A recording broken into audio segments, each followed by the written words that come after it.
observada na questão de direção defensiva, tratando mais a respeito da distância de segmento, reação e frenagem, né? Estamos aqui a uma cerca de velocidade de 80 km por hora.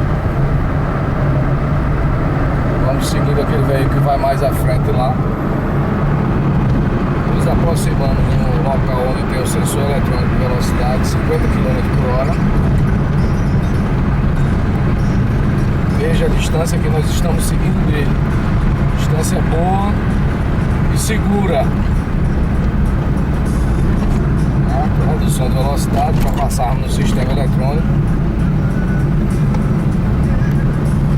Ele vai passar agora naquela placa amarela. Vou contar: 1001, 1002, 1003, 1004. Passamos na placa amarela em 1004. Então isso significa dizer que estamos a uma distância de segurança boa até demais.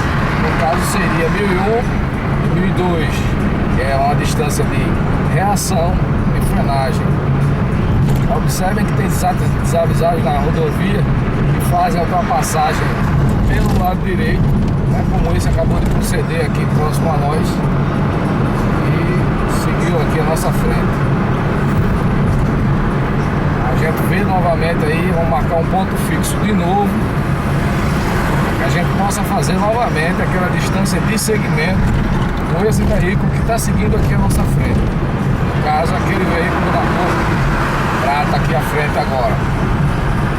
Quando ele passar no ponto fixo, aí na cabeceira da ponte, 1001, 1002, distância de segmento correta do veículo que vai à nossa frente com a velocidade de cerca de 70 km por hora.